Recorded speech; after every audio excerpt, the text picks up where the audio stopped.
Bien, tengo entonces, si no me equivoco, 12 respuestas, así que vamos a cerrar acá el quiz. Y vamos a analizar rápidamente cuáles eran las preguntas, porque yo creo que, espero, que a hartas personas le ha ido bien, ¿cierto?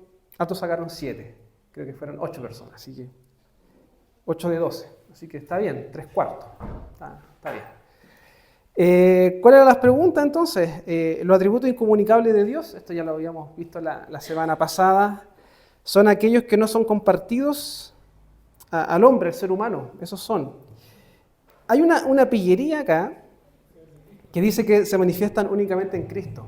Y ahí está la pillería, porque si decimos eso, estamos diciendo de que los atributos incomunicables no se manifiestan en Dios Padre ni en Dios Hijo. Claro. Entonces ahí está la pillería. Si no hubiese dicho únicamente, era válida. Pero como dice eso, ahí está la pillería. ¿Ya?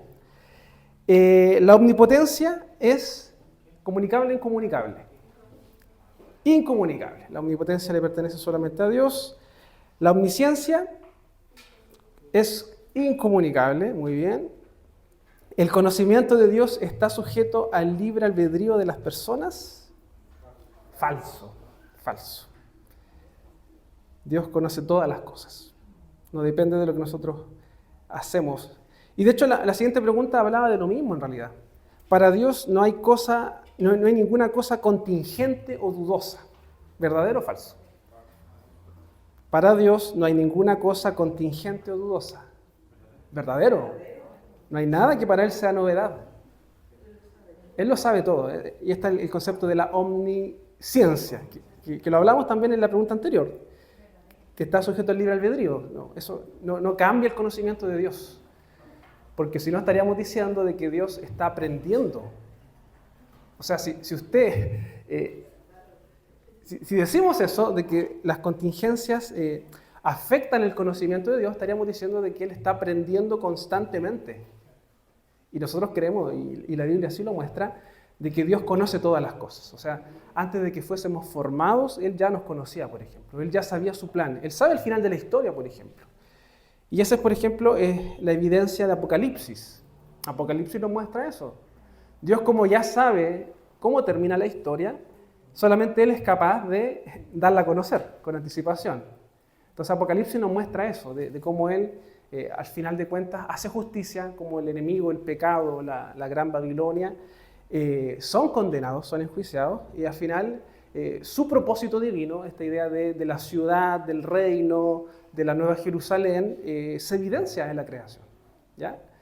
Entonces, eso es importante, porque nuestra mirada como cristianos en torno a la vida, en torno al futuro, tiene que ser una mirada optimista, en el sentido de que Dios está al control de todas las cosas, de que Dios conoce todas las cosas y que todo lo que ocurre está en su voluntad. No hay nada que se le escapa de su voluntad.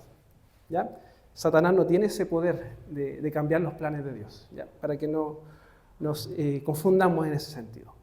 Por lo tanto, hoy nos corresponde terminar la última parte de este capítulo, que es solamente el párrafo 3, pero con este simple párrafo se está abordando toda una doctrina histórica que a veces incluso es complicada de entender, de asimilar, de explicar. Históricamente dentro de la Iglesia, o la historia de la Iglesia, ha habido distintas visiones que han tenido que ser analizadas conforme a la Escritura. Si efectivamente Cristo era Dios, Cristo era solamente humano, Cristo fue solamente una especie de holograma o espíritu que estuvo presente. La Iglesia lidió con un montón de doctrinas que fueron como metiéndose en la historia y que a través de concilios, a través de reuniones y discusiones, la Iglesia llegó hasta esta conclusión de la Trinidad, que es lo que nosotros históricamente hemos creído porque la Biblia lo ha mostrado así, ¿ya? Así que vamos a leer este párrafo, que como les decía es cortito, pero tiene una profundidad teológica profunda, que a lo mejor tampoco lo vamos a ver tan en detalle, pero sí vamos a ver las cosas esenciales de este tema. Leámoslo todos juntos. ¿Qué dice? En la unidad de la divinidad hay tres personas en una sustancia, poder y eternidad. Dios Padre, Dios Hijo y Dios Espíritu Santo. El Padre no es de nadie, ni es engendrado, ni procedente de nadie. El Hijo es engendrado del eterno del Padre, y del Espíritu Santo procede eternamente del Padre y del Hijo. ¿Ya? Ahí está entonces la declaración que Westminster hace acerca de la Trinidad.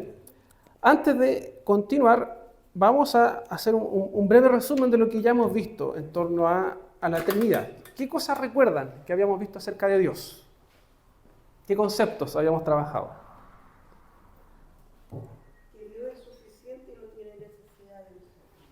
Ya, Dios entonces es suficiente. Por lo tanto, esto establece una clara distinción entre lo que es Dios creador y lo que es la criatura o creación, criatura.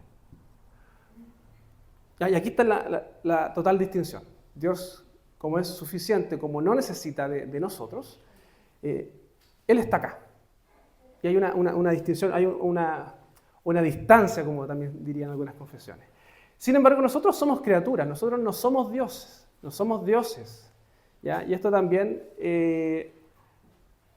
se contrapone o aclara una visión que se conoce como el panteísmo, que el panteísmo es una visión religiosa o espiritual que viene como del Oriente, en realidad, de la parte de Oriente del mundo, que afirma de que en realidad todo es Dios, por decirlo de alguna forma.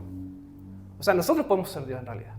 Dios se manifiesta a través de todas las cosas, o sea, este plumón es Dios, ¿ya? Entonces, el panteísmo tiene ese problema ontológico, si lo hablamos del punto de vista filosófico, de que no hace una distinción entre lo que es el creador y la criatura.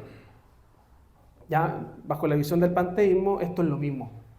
O quizás no existe incluso la criatura, sino que todo es parte del Dios. ¿Ya? Hay que tener cuidado con eso. Por lo tanto, Dios es suficiente, no nos necesita, no depende de nosotros para existir. Su gloria no depende de nosotros tampoco, y eso también repercute en nuestra comprensión acerca de Dios. ¿Qué otra cosa más vimos? Su soberanía. Ya. Aquí, para resumirlo, hablamos de los atributos de Dios, que son dos, ¿cierto? Los comunicables e incomunicables. Incomunicables. Por lo tanto, ¿cómo entendemos esto de que en Dios hay cualidades, hay atributos que se manifiestan de ambas formas? ¿Qué entendemos por comunicable? Que el ser humano puede experimentarlas o reflejarlas, ¿ya? Obviamente no de forma perfecta, porque por ejemplo el amor o la santidad son atributos comunicables que nosotros podemos vivir, evidenciar, pero no lo hacemos de forma perfecta, por decirlo de alguna forma. Dios sí, todos sus atributos se relacionan entre sí, y dado que Dios es perfecto, en Dios está la perfección, Él manifiesta todos sus atributos de forma perfecta. Por otro lado, los incomunicables son aquellos que no son comunicados al ser humano, que el hombre no puede reflejar. Y esto se relaciona, por ejemplo, con atributos de la omnisciencia, omnipotencia, la eternidad también, en el sentido de que Dios no tiene principio ni fin. Ahí está esta idea de la eternidad. Y son atributos que solamente se le atribuyen a Dios, solamente le pertenecen a Él. Y ahí está la distinción entre Dios y criatura. ¿Qué otra cosa más vimos que recuerden? Para hacer un resumen de la clase. Todo lo que ha pasado en la historia ya, eso podemos incorporarlo dentro de la soberanía de Dios como atributos, pero claro, Dios, al ser todo esto, Dios, podemos decirlo que Él guía la historia. Por lo tanto, acá hay algo importante, porque nosotros cuando hablamos de la historia o analizamos la historia, yo creo que todo aquí en el colegio o en el liceo tuvieron clases de historia, ¿cierto? Y siempre nos enseñan la historia universal, historia de Chile, historia de distintas historias. El tema es que, claro, evidentemente es historia. Sin embargo, nosotros bíblicamente entendemos que existe una única historia. Una única historia. Y esa es la historia que nos revela la Escritura.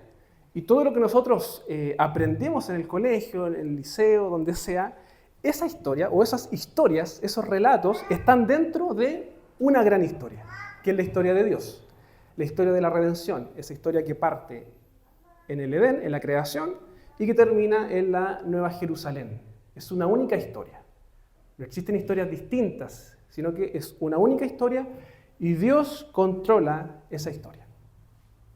Dios controla cada evento de la historia. Él está en conocimiento de eso. Sean eventos que traigan muchos beneficios, humanamente hablando, como eventos que pueden ser catastróficos. Todo eso está dentro del control de Dios, de su soberanía. Está en la historia. No hay nada que se le escape de su voluntad. No hay nada que se escape de su conocimiento. No existe la contingencia para Dios. ¿Ya? Él no aprende. ¿Qué otra cosa más vimos? Exactamente, hablamos del concepto del monoteísmo, pero le pusimos un apellido, ¿cierto? Cristiano. Monoteísmo cristiano. ¿Qué quiere decir eso? De que efectivamente creemos que existe un único Dios y ese Dios es el Dios que se ha revelado en la Escritura, que es el Dios que se refleja a través de Cristo. Por lo tanto, toda religión, toda fe que no confiese esta verdad de que existe un único Dios y es el Dios revelado en las Escrituras, que Cristo es Dios, está creyendo en otra cosa que no sea Dios. Está rechazando al Dios creador. Por lo tanto, esto desecha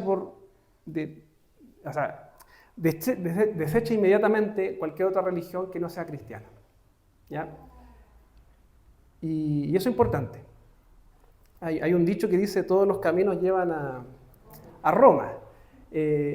Acá no, bíblicamente no. Hay un solo camino. Y ese camino es Cristo. Y Él es Dios. Por lo tanto, la única forma de tener una comunión con el Dios creador es a través de Cristo, que es el Dios creador. ¿Qué otra cosa más vimos? Para hacer el resumen antes de pasar al tema de hoy. Todo lo que existe para la gloria de Dios. Exactamente. Y podemos colocarlo acá incluso. La gloria de Dios. Dado que Él guía los pasos de la historia, todo fue creado por Él y para Él, en ese sentido. Todo le glorifica a Él. Ya. Muy bien, toda cosa debe adorarle a Él. Personas, ángeles, criaturas, todo es para la gloria de Dios. Ya. Es el resumen de lo que hemos visto. Y hoy, dentro de esta idea, inclusive del monoteísmo cristiano, vamos a desarrollar lo que nos dice la Biblia y la confesión acerca de cómo se manifiesta o cómo se revela a Dios. ¿Qué es lo que dice? En la unidad de la divinidad, está hablando de acá, en la unidad, monoteísmo, de la divinidad hay tres personas en una sustancia, poder y eternidad. O sea, un solo Dios, creo que esto lo hice horrible, ahí sí. Un solo Dios que se manifiesta o como la persona del Padre, Hijo y Espíritu Santo.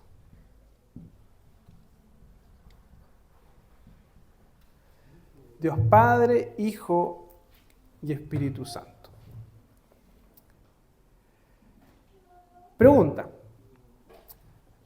Bíblicamente, estas tres personas, ¿ya? Vamos a ocupar el concepto de persona, no tres dioses, ¿ya? Y aquí es interesante porque el judío, que está familiarizado con el Antiguo Testamento y que, de acuerdo al relato de Pablo, los judíos están como cegados, por decirlo de alguna forma. Ellos acusan al cristianismo de ser politeísta, de creer en tres dioses. Cuando en realidad el mismo cristianismo afirma que es un solo Dios que se manifiesta en tres personas, ¿ya? Y de hecho, y aquí viene la pregunta, bíblicamente, desde qué momento podemos ver a las tres personas? En Génesis. ¿Cómo lo podemos ver? ¿A alguien se le ocurre o alguien sabe? Por ejemplo, en la creación de los Elohim, que es plural, ¿Ya? después de las conversaciones que tiene Dios con el Hijo también, hagamos el acuerdo que hacen, el pacto que hacen, entonces el pacto desde el inicio. Pero yo quiero ver esto, porque esto me tomó mucho sentido a una problemática que yo vengo comunicando hace mucho rato, ¿Ya? sobre las tres personas. Y el que baja a la tierra y se humanó fue el Hijo, y aquí totalmente hace la diferencia de las tres personas Claro. esta unidad acá. Porque dice que el Padre no viene de nadie, no es engendrado, pero sí el Hijo es engendrado del Eterno del Padre. Eternamente del Padre, sí. Entonces, tenemos las tres personas claras, Sí. clarísimas. Entonces, muchas veces cuando decimos que Dios muere en la cruz, resulta que no es Dios, sino que es el Hijo del Hombre, encarnado, el que muere en la cruz. Siendo ¿Ya? Dios y despojándose de la gloria de Dios, vino a la tierra, pero nació de mujer. No fue como Adán, que fue creado del polvo. Jesús nació de mujer. Entonces, cuando el apóstol Pablo hace esta oda, se refiere a Jesús en la tierra. Ya, pero el que murió en la cruz, ¿es Dios o no es Dios? Es Jesús, el Hijo de Dios. ¿Pero es Dios o no es Dios, Jesús? Es Dios. Es Dios, ya, Es eso. Dios, Sí. pero el problema es que tenemos que diferenciar eso. Vamos a ver los textos bíblicos que señalan la distinción de las personas. Pero sí hay que tener cuidado de, Es que es un Dios trino. claro, de la doble naturaleza de Cristo. Seguro que la Trinidad bajó. Claro, Pero exacto. una persona, no todas. Claro, pero sigue siendo Dios. Es el Sigue tema. siendo Dios. Exacto, sí. O sea, después con la ascensión de nuevo vuelve al Padre. Exactamente. Vamos a ver eso un poquito más adelante. Entonces, decían que en Génesis está el concepto de la Trinidad, ¿o no? ¿Sí? ¿En qué parte? Hagamos. Hay un tema con esa palabra. Porque el concepto Elohim es una palabra hebrea plural en sí misma. Que esa palabra se ocupaba para describir el concepto de Dios, tanto pagano como, en este caso Moisés, bíblicos. Por lo tanto, es una palabra que en sí mismo es plural. ¿Ya? Algunos estudiosos dicen de que no necesariamente cuando es traducido como hagamos, o por ejemplo en Babel, cuando dice descendamos, no necesariamente está haciendo referencia a la Trinidad por la palabra, sino que solamente es tomar una palabra que en hebreo es plural y se traduce al español en plural, como por seguir esa lógica. Sin embargo, la Trinidad está antes que esa palabra en Génesis, y de hecho lo vemos claramente en los primeros versículos, cuando dice, en el principio creó Dios los cielos y la tierra estaba desordenada y vacía, y las tinieblas estaban sobre la faz del abismo, y el Espíritu de Dios se movía sobre la faz de las aguas. Versículo 3, y dijo Dios, sea la luz, y fue la luz. Y aquí está Cristo implícito. ¿Por qué? Porque Cristo es la palabra encarnada, la palabra creadora.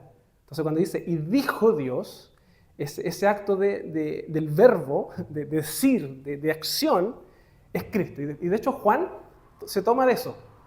Juan el Logos. Juan cuando habla de esta idea, él se toma esto como la palabra encarnada, la palabra creadora, la palabra a través de cual se hicieron todas las cosas, como diría el apóstol Pablo. Creo que es Colosenses, si no me equivoco. Pablo también ocupa esa lógica, de que en él fueron creadas todas las cosas. Está hablando de Cristo. ¿Ya?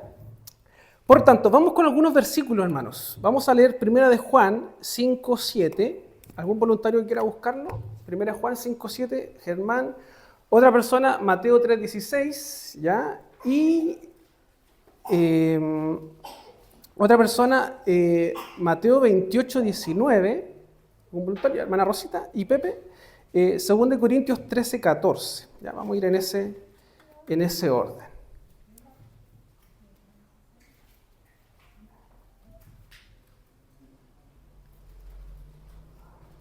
Así que buscamos esos pasajes y vamos a ir viendo qué es lo que nos dice la Escritura en torno a eso, ¿ya? Primero Juan 5, 7. Germán, ¿cierto? Por favor.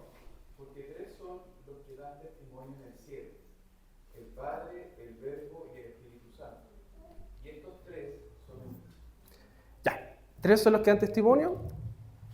Uno podría decir, ya, son tres personas, tres dioses. Pero después, ¿qué dice Juan? Estos tres son uno. Entonces, al Hijo, ¿cómo se le llama? El Verbo.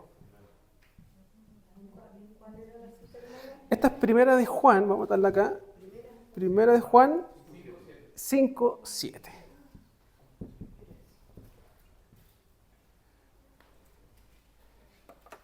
Estos tres son uno. Vamos a buscar. ¿Sí? Resulta ahí, dice, estos tres son uno, pero nos habla, son iguales. No, son distintos, sí. Son iguales. Ahí, porque también se puede confundir con eso. Sí. Si nos da el tiempo, lo vamos a ver en la clase. Mateo 3, 16, 17.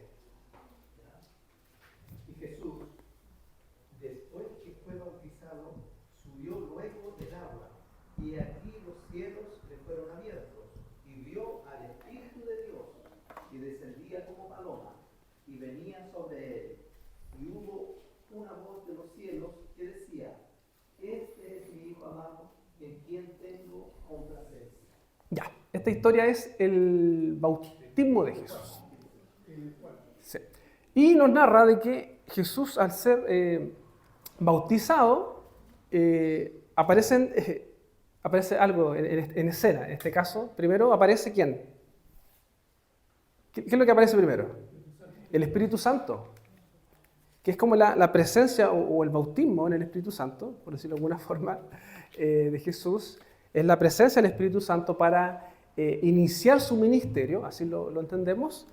Y luego de eso se escucha una tercera persona. No es la tercera persona de la Trinidad, sino que un tercer personaje en el relato. En este caso, ¿quién es? El Padre. ¿Y qué dice? Este es mi Hijo amado. Por lo tanto, en el bautismo de Jesús, y así lo entendieron también los apóstoles que escriben esto, se relata las tres personas de la Trinidad. Mateo 28, 19. ¿Alguien lo puede buscar? Por favor. Por tanto, id y haced discípulos a todas las naciones, bautizándolos en el nombre del Padre, y del Hijo, y del Espíritu Santo. Muchas gracias. Cuando Jesús entonces comisiona o da este mandato de ir a las naciones, ¿cómo lo describen?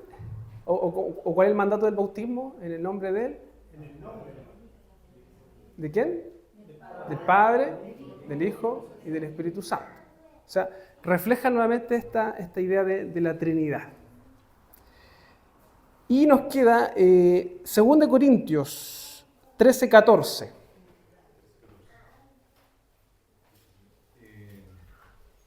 La gracia del Señor Jesucristo, el amor de Dios y la comunión del Espíritu Santo sean con todos vosotros. Amén. Ya, léelo de nuevo, por favor. La gracia del Señor Jesucristo, el amor de Dios y la comunión del Espíritu Santo sean con todos vosotros. Amén. Amén. Ahí está nuevamente la Trinidad expresada. Esta era 1 Corintios, 2 Corintios 13, 14. Vamos a anotarlo también para que quede en la pizarra. 2 Corintios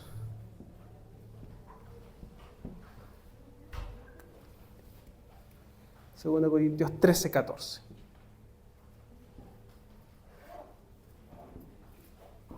Ahí sí. Bien, ¿qué más nos dice la Escritura? O sea, perdón, lo que ya hemos visto, 3 personas, 3 distinciones que la Escritura hace claramente acerca del Dios Trino, y la confesión va a añadir lo siguiente: el Padre no es de nadie, ni es engendrado ni procedente de nadie. El Hijo es engendrado al eterno del Padre, o del eterno Padre, y el Espíritu Santo procede eternamente del Padre y del Hijo. ¿Ya? Vamos a ver los versículos que respaldan esta afirmación de la confesión.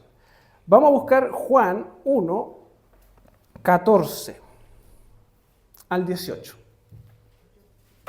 ¿Alguien lo...? Ya, la Ale. Y aquel Verbo fue hecho carne y habitó entre nosotros, y vimos su gloria, gloria como del unigénito del Padre, lleno de gracia y de verdad. Juan dio testimonio de él y clamó diciendo: Este es de quien yo decía, el que viene después de mí es antes de mí, porque era primero que yo. Porque de su plenitud tomamos todos, y gracia sobre gracia. Pues la ley por medio de Moisés fue dada, pero la gracia y la verdad vinieron por medio de Jesucristo. A Dios nadie le dio jamás. El unigénito Hijo que está en el seno del Padre, Él le ha dado a conocer. Muy bien. ¿Qué es lo que está diciendo entonces Juan acá? Estuvimos leyendo entonces Juan 1.14, ¿cierto? Sí. Juan 1.14 entonces va a decir, y aquel Verbo fue hecho carne. ¿De quién está hablando? Del Hijo, ¿cierto? De Jesús. Aquel Verbo fue hecho carne. ¿Qué está hablando ahí? La encarnación o la doble naturaleza. Vamos a ver eso. Entonces, Jesús tiene una naturaleza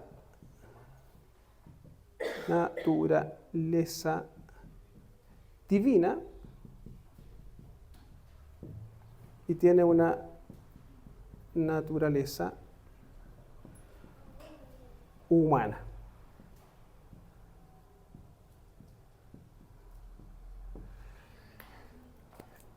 No sé si han escuchado estos dos conceptos, naturaleza humana y divina.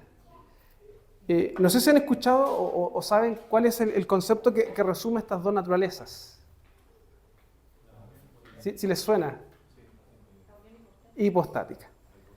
La vamos a anotar acá.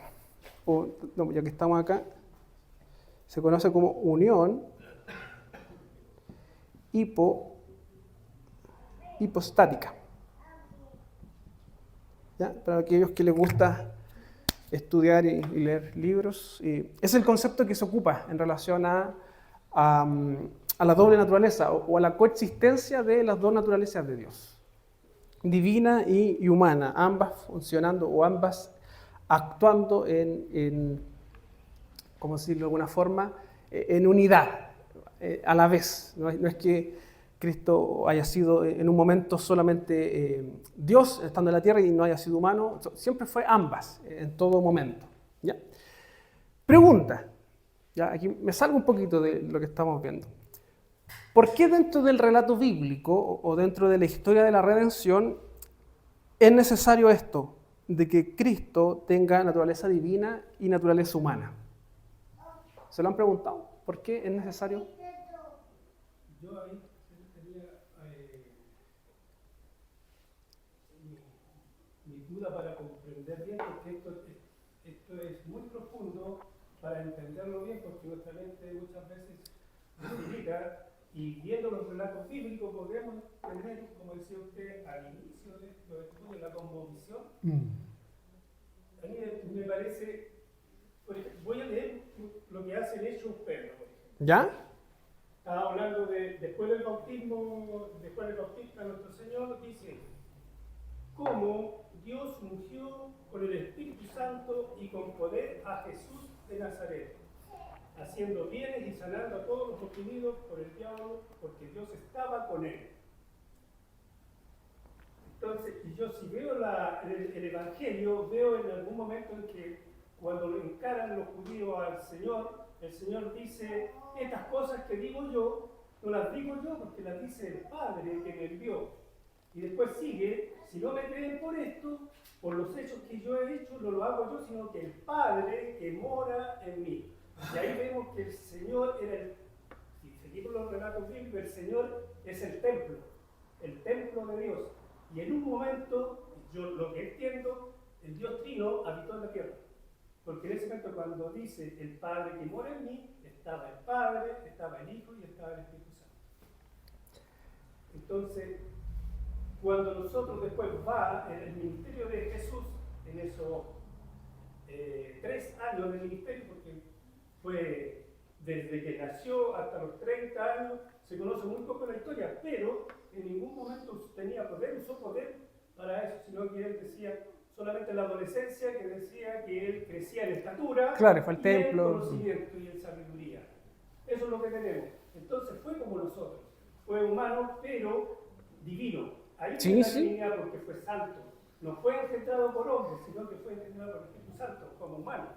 Ya. Entonces, esas cosas que Sí. lo clarísimo. Pero la duda o la pregunta es, ¿por qué dentro del relato bíblico, de la historia de la redención, es importante que Jesús tenga estas dos naturalezas?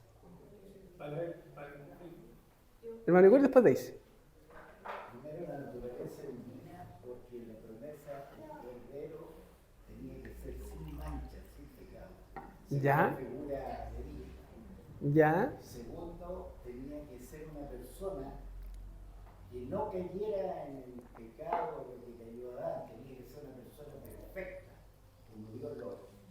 Y tenía que soportar todo lo que tenía que llevar y no caer en el pecado como lo hizo Jesús. Y segundo, porque el pecado tenía que ser castigado en la naturaleza humana. El pecado no cayó, por eso cuando se habla en la cruz se produce la separación. No es que Dios no esté ahí, sino que Dios es separado del pecado. Y por eso Jesús cuando ora, dice, ¿por qué me has Abandonado. Porque la pena tenía que ser castigada en el hombre, en la naturaleza humana. Y por eso tenía que tener estas dos naturalezas. Ya. Una era la divina, sin mancha, sin pecado, y la segunda para ser sacrificado. Ya. Daisy, y después la Bueno, yo, cuando tú hiciste esta pregunta, lo primero que se me vino es cuando en Génesis se está anunciando el nuevo Adán, el Adán perfecto, la humanidad perfecta, y que eso fue lo primero que pensé yo, que Jesús tenía que ser el Adán, ese Adán sin pecado, ese Adán que tenía que ser como el creador quería que fuéramos, que lo adoráramos a él, que fuéramos todos teocéntricos y como ya Dios es Dios y Él sabía todo, por compasión, amor también a su creación, mandó a su Hijo para podernos redimir de todos nuestros pecados. Ya. Natalia. Génesis 3:15. Y pondré enemistad entre ti y la mujer y entre tu simiente y la simiente suya, y esta te llevará dentro de tu evangelio. La promesa. Ya. Las tres cosas también. Y esto podemos entenderlo a la luz de la teología del pacto, cuando se habla del pacto de Dios con el hombre. Y esto básicamente es porque Dios con la humanidad, con el ser humano, establece un pacto que se conoce como el pacto de obras. ¿Ya? Pacto de obras. De hecho, creo que Oseas ocupa esa idea de que Adán transgredió el pacto. ¿Ya? Entonces, Génesis no es explícito al mencionar de que existe un pacto entre Dios y el hombre, pero sí están los elementos del pacto presente. Es como cuando uno dice de un contrato laboral. No está el contrato firmado, pero sí están las partes del contrato, por lo tanto se entiende de que hay un contrato, hay una figura ahí contractual entre jefe y empleado. A la hora de estudiar teología y analizar los pactos bíblicos, vemos que en el Edén ocurre esa lógica. Existe un pacto, hay figuras que comparten el pacto, en este caso Dios, que es quien dictamina los términos, y el hombre, que es el que debe cumplir. Existen las bendiciones y también existen las maldiciones del pacto. ¿Ya? Si tú eres obediente y fiel, vas a tener bendición, pero si tú desobedeces y comes de este árbol, vas a morir. Ahí están las condiciones del pacto. Por lo tanto, Dios tiene una relación pactual con la humanidad. El problema es que Adán y Eva, al pecar, ellos como representantes de la raza humana, lo que hacen es que todo ser humano ahora está en falta ante Dios. Y eso sigue vigente hasta el día de hoy. Por decirlo de alguna forma, y yo me atrevo a decirlo así, todo hombre, todo ser humano tiene una relación de pacto con Dios. ¿Cuál? Pacto de obras. ¿Por qué? Porque Dios es creador y por tanto Él tiene pleno derecho a establecer las condiciones con su creación. Y eso está en el Edén. Por lo tanto, el que tú no seas cristiano, que tú no seas creyente, no te exime de cumplir exigencias ante el Creador. Y ese es un punto interesante a la luz del Evangelio, o de cómo explicamos el Evangelio. Porque esto se relaciona con la mala noticia. O sea, el ateo o aquel que rechaza a Dios, en realidad no ha rechazado a Dios. Él lo que está rechazando es cumplir las exigencias que Dios dictaminó en el Edén, que es la obediencia y tener una relación con Dios. Por lo tanto, el ser humano es el que está en esa relación con Dios a través del pacto de obras, y la única forma de subsanar o arreglar ese problema es que sea el mismo hombre el que cumpla las exigencias del pacto de obras. El hombre es que tiene que remediar eso.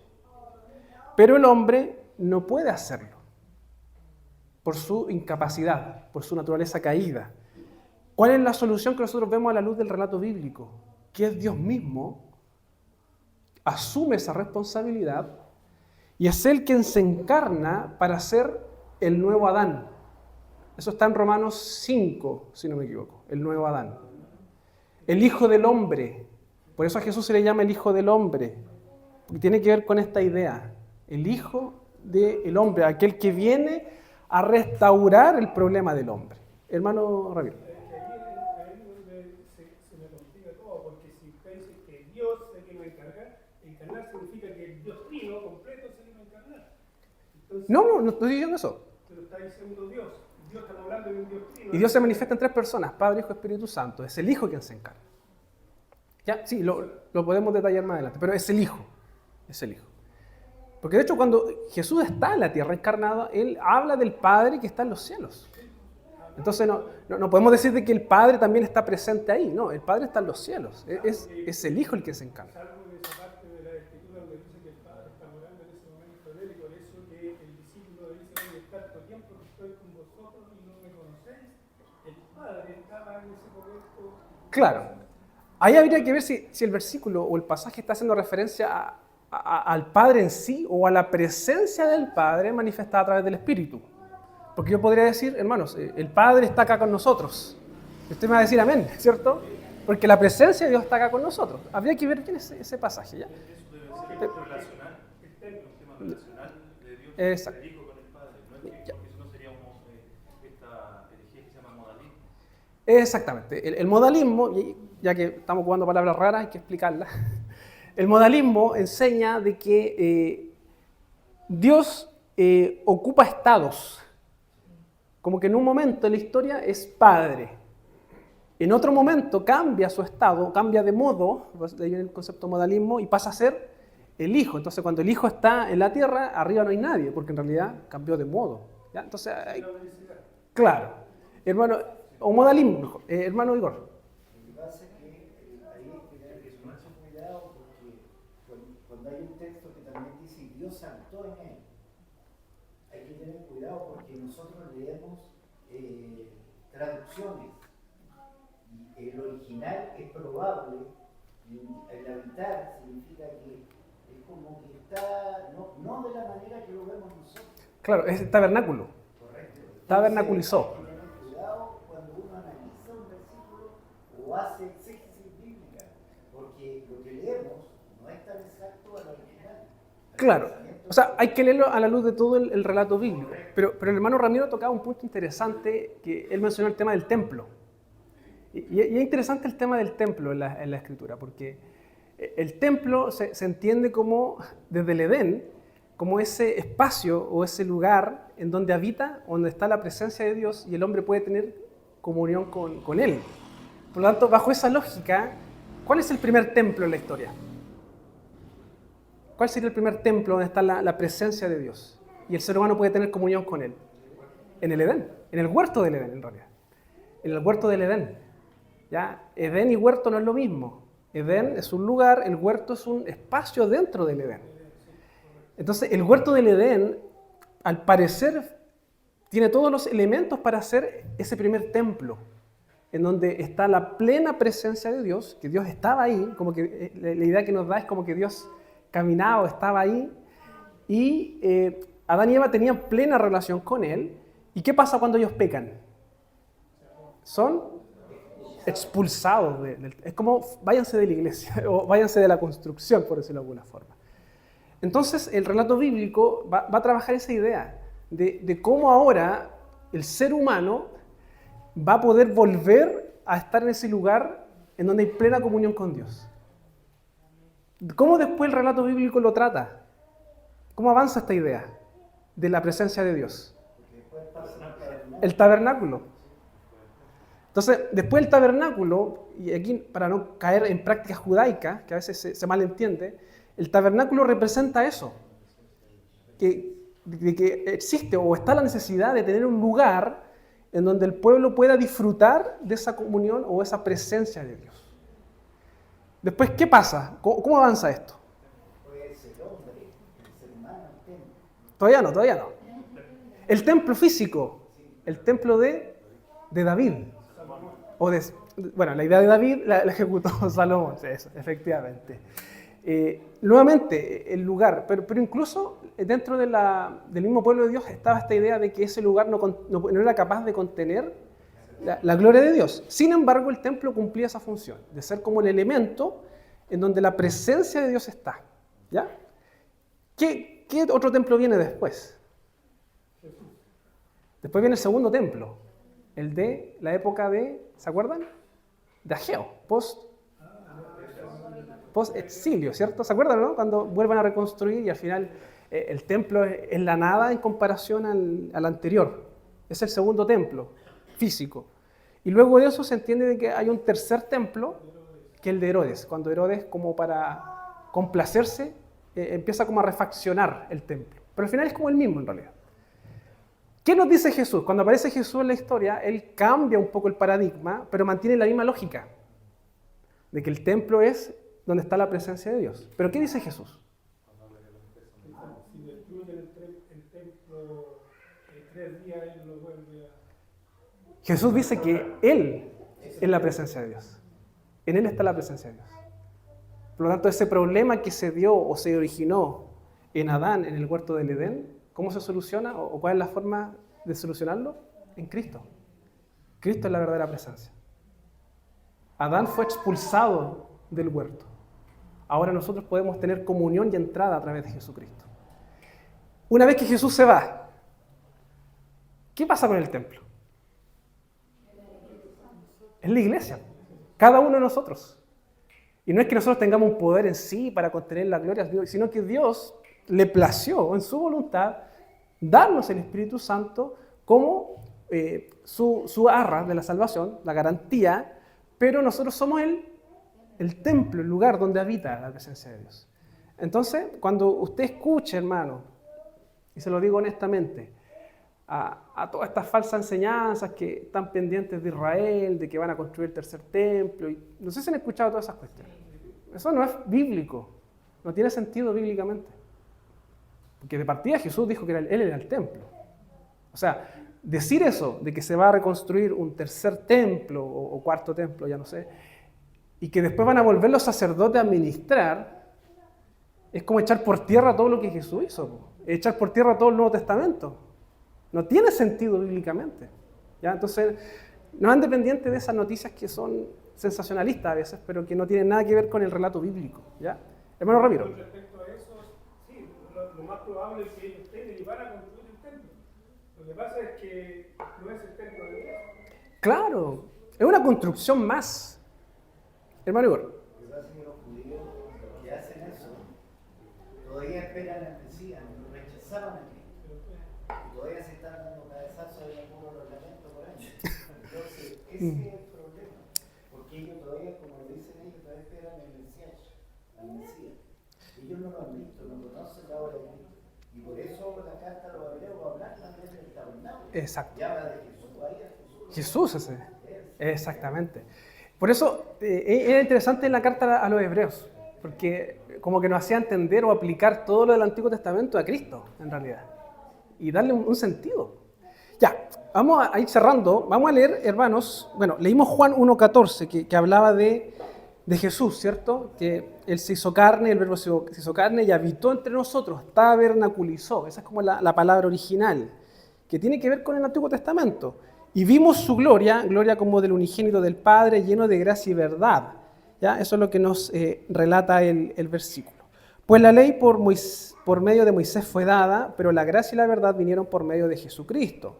A Dios nadie lo vio jamás, el unigénito Hijo que está en el seno del Padre, Él le ha dado a conocer. Vamos con Juan 15:26. Si alguien lo tiene, que lo lea y vamos a ir cerrando. Y otra persona, Gálatas 4:6. Estos dos versículos. ¿Ya? Hermana Alejandra, ¿y cuál va a buscar usted, hermana Alejandra? 15:26, Juan. Ya, Juan 15:26. Y otra persona, Gálatas 4:6. Ya, la otra Alejandra. Ya, hermana Alejandra Troncoso. Pero cuando venga el Consolador, a quien yo os enviaré del Padre, el Espíritu de verdad, el cual procede del Padre, Él dará testimonio acerca de mí. Ya, ahí está hablando de la tercera persona de la Trinidad. ¿Cómo se llama el Espíritu Santo? No, pero en español. Consolador. El Consolador.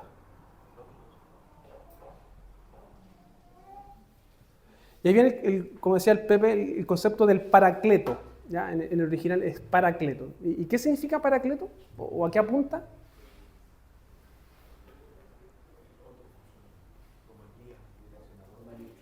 ¿Se acuerdan o no? El paracaleo. ¿O no? ¿Qué significaba eso? Ya, búsquenlo ahí, es alguien lo ve. El paracletos o paracaleo, palabras griegas. Es como eso, como compañía, alguien que está ahí. Y Pablo va a desarrollar más esta idea de que el Espíritu Santo es la arras de la salvación. Es como la certeza, es como el sello de que tú tienes esa garantía. ¿Ya? Gálatas 4:6. Ale. Y por cuanto sois hijos, Dios envió a vuestros corazones el Espíritu de su Hijo, el cual clama Abba Padre. Ya, léelo de nuevo, por favor. Y por cuanto sois hijos, Dios envió a vuestros corazones el Espíritu de su Hijo, el cual clama Abba Padre. Ya, Dios envió el Espíritu de su Hijo, el cual clama Abba Padre. Bien. Para ir cerrando, hermanos. ¿Cómo nosotros podemos entender el actuar de la Trinidad? Voy a borrar por si acaso. El actuar de la Trinidad en la redención. Esa es la primera pregunta.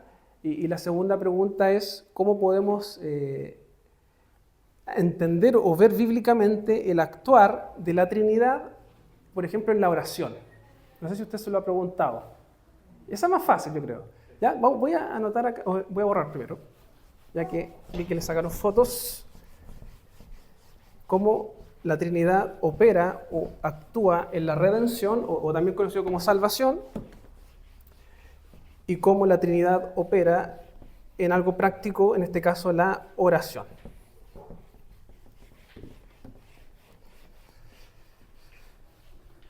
Ya, vamos rápidamente. La Trinidad. Y vamos a hablar primero de la redención o salvación, si usted. Y, por ejemplo, en la oración. Ya, en la redención o salvación, ¿cómo se revela o cómo trabaja la Trinidad? Cada uno tiene un rol, de acuerdo a lo que se ve en la palabra. El Espíritu Santo nos convence de pecado a través de poner la fe en Cristo. Y al poner la fe en Cristo tenemos comunión con el Padre. ¿Ya? Hermano Ramiro Espigor. Yo me basaría en el versículo bíblico donde dice, para Para nosotros, hermanos, hay un solo Dios, el Padre, del cual proceden todas las cosas. ¿Ya? Y nosotros somos para Él. Y un Señor, Jesucristo, por medio del cual son todas las cosas, y nosotros por medio de Él. ¿Ya? Entonces yo creo que ahí está el Padre, Madre, ejecuta. Y ¿Ya? el Espíritu Santo santifica. ¿Ya? Hermano Igor, y después hermano Alejandra. Lo que yo entiendo es que el Padre es el que planifica toda esta redención, él ya está lista. ¿Ya? El Hijo la ejecuta y el Espíritu Santo es el que sella. El que sella. El que lo va a sellar y va como a garantizar, ¿Ya? como lo dice la Escritura. ¿Ya? Hermana Alejandra. Yo pienso que una vez que uno es salvo, confiesa su pecado, recibimos al Señor en nuestro corazón, el Espíritu Santo se encarga de convencernos de aquella realidad oculta que nosotros no podemos ver. Y según el versículo bíblico que nosotros tenemos un solo mediador entre Dios y los hombres, ahí está Jesucristo. ¿Ya? Finalmente el Padre es quien nos acepta, así como vengamos nosotros. ¿Ya? Vamos entonces a ir cerrando esta idea. Hay algunos que ocupan algunos conceptos que señalaron por ahí, de que, en primer lugar, este trabajo trinitario en la redención se conoce como pacto de redención. ¿Ya? Ahí pueden buscarlo también, si es que a alguien le interesa, pacto de redención, que es un acuerdo intratrinitario en donde Padre, Hijo y Espíritu Santo asumen responsabilidades en lo que es la salvación. Algunos señalan, y tomándome de lo que decían acá, que el Padre es quien planea, en el sentido de detallar o señalar un plan, o también puede ser ordenar. El Hijo ejecuta, pero también podríamos decir de que es el Hijo quien paga la deuda, quien salda o quien se sacrifica. Y lo vamos a colocar así. Claro, sacrifica. Y por otro lado, el Espíritu Santo, ¿qué es lo que hace? Alguien ocupó una palabra, aplica. Aplica la salvación. Aplica. ¿De qué forma la aplica el Espíritu Santo? Hay muchas formas. Cronológicamente. Antes de eso. La regeneración. O también conocido como, ¿cómo se llama la regeneración de otra forma? Nuevo nacimiento. Cuando Jesús dice tienes que nacer de nuevo. ¿Quién lo hace? El Espíritu Santo. O sea, el Espíritu Santo es quien regenera, te da un nuevo corazón. ¿Qué otra cosa más hace el Espíritu Santo?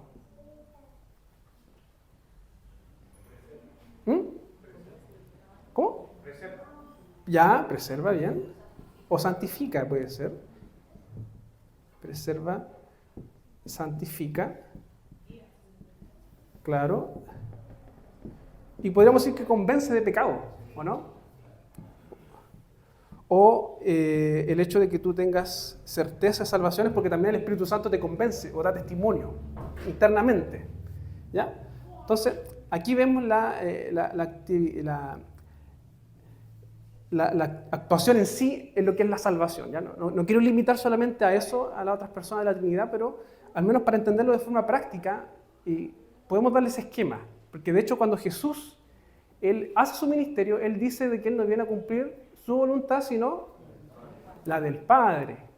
Él cuando dice que sus ovejas oyen su voz, que Él las conoce y que nadie se las arrebatará de su mano, está haciendo referencia a esas ovejas que el Padre le da. Y ninguna de ellas se perdió, ninguna de ellas se perdió. Por lo tanto, Jesús viene a cumplir la voluntad del Padre. ¿Ya? Jesús no trae su propia agenda, por decirlo de alguna forma. Él viene a hacer lo que el Padre le ordenó. Y de hecho, Jesús antes de morir, ¿qué es lo que él dice en una oración? ¿Se acuerdan o no? Si es tu voluntad, lo que está diciendo, o que pase de mí esta copa, pero que se haga en realidad tu voluntad. Está haciendo referencia al Padre. Ya. Vamos rápidamente acá con la oración. Y esto es interesante. ¿Cómo se relaciona la Trinidad en la oración? Oramos al Padre por medio del Hijo. ¿Y qué hace el Espíritu Santo? Las transforma. Es como, creo que Pablo ocupa esa idea de que las cambia en lenguaje, palabras indecibles. Y las intenciones del corazón también, porque muchas veces hay ideas en nuestro corazón que no las podemos expresar. Exactamente. Hermano Igor. Como dice la Escritura, el Padre está en el trono de la gracia, el Hijo se distribuye y el Espíritu Santo nos ayuda porque tampoco sabemos de repente orar correctamente. Exacto, eso, muy bien, muy bien. Ya, y para cerrar, vamos a hacer un esquema, que esto los que están en catecúmenos a lo mejor se recuerdan. El Padre,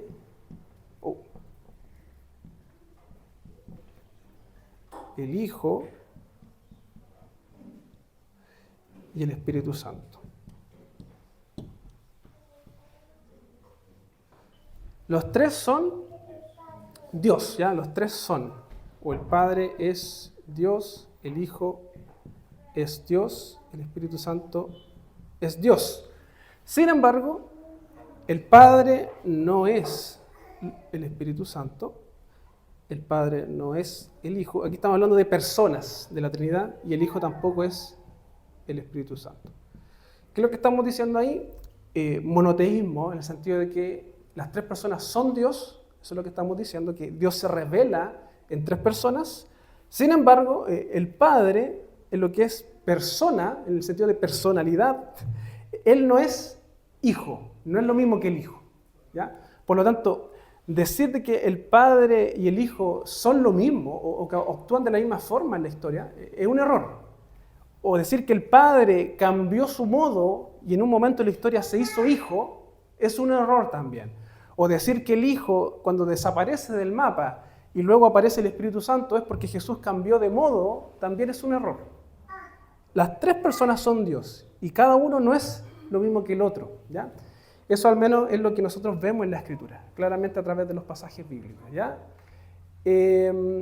Por ejemplo, ¿qué pasa con los testigos de Jehová? Los testigos de Jehová, obviamente, ellos niegan la Trinidad, ¿ya?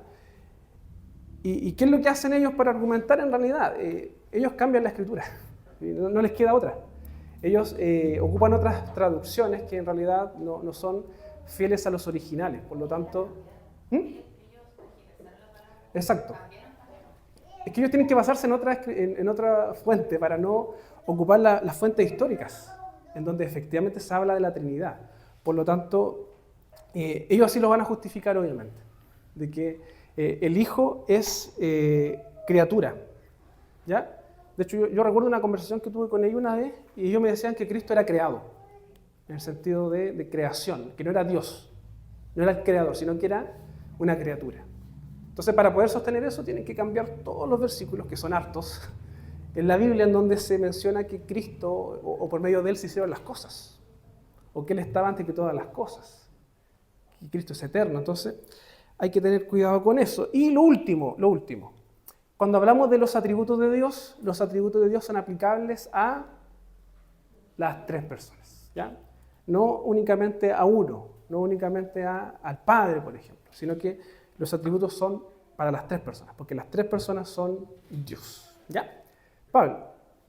Solamente para Martín, tener cuidado con doctrinas que no son tan alejadas a nuestra realidad como país, en donde se habla de cuatro personas, una cuadridimensión, donde hay un Dios creador que se refleja en tres personas. ¿Cómo se llamaba? Tenía un nombre eso. No, pero había ese Dios principal, tenía un nombre.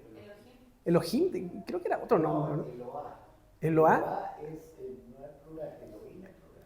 Sí, pero en la cuarta dimensión sale Elohim, que el Elohim, que es plural, sale el otro.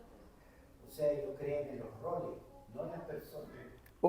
Puede ser otra forma de modalismo, a lo mejor. Habría En que... el siglo III aparece esta herejía, Ya. esta es modalismo. Sí, pues sí. O lo unitario. Claro. Ya. Hay una iglesia enorme en Santiago que se hizo un tedeum evangélico ahí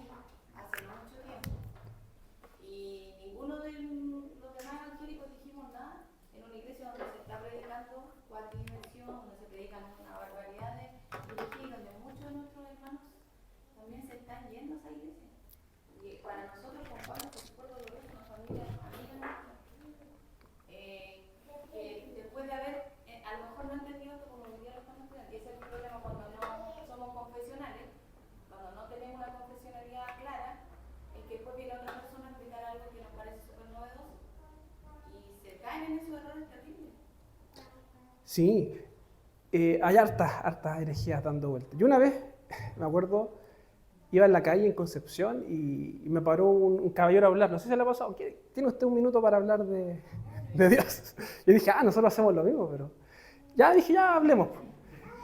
Y empezó a hablar. Ellos eran, creo que eran mormones o testigos de Jehová, no recuerdo. Pero andaban con una nueva doctrina.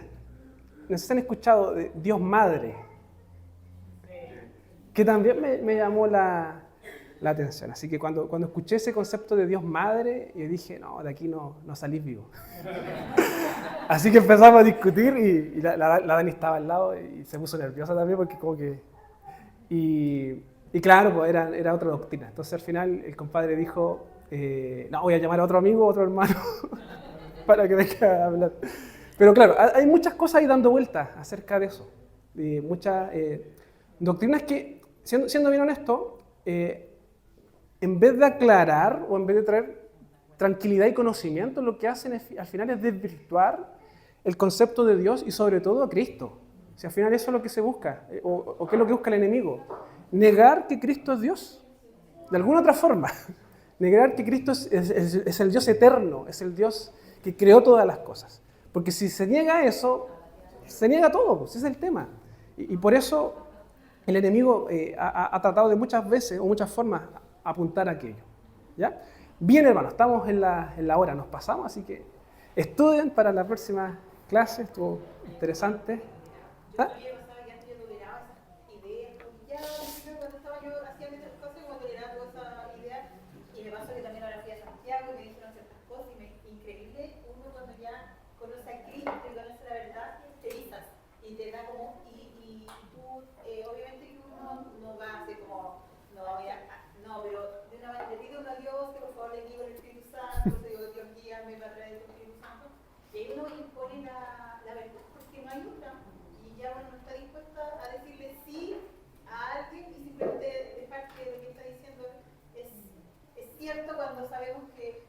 Exacto.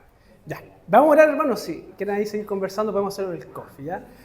Te damos gracias, Señor, por esta clase, por esta lección. Te pedimos que tú nos sigas guiando, nos sigas fortaleciendo en la fe, en el conocimiento, que podamos conocerte, poder aprender más de ti, de cómo tú te has revelado, Señor. Sabemos y reconocemos de que este concepto de la Trinidad muchas veces se escapa de nuestro entendimiento, de nuestra lógica humana, esta lógica terrenal, Señor. Sin embargo, por fe y confiado en que tú has puesto eso en nuestros corazones también, Señor, sabemos de que es tu palabra la que nos habla de ti, que a través de ella te podemos conocer, podemos saber cómo tú te manifiestas, cómo tú trabajas en la historia, Señor. Gracias porque podemos conocerte, gracias porque podemos amarte, Señor. Te pedimos todo esto y que tú nos sigas guiando. En el nombre de Jesucristo, amén.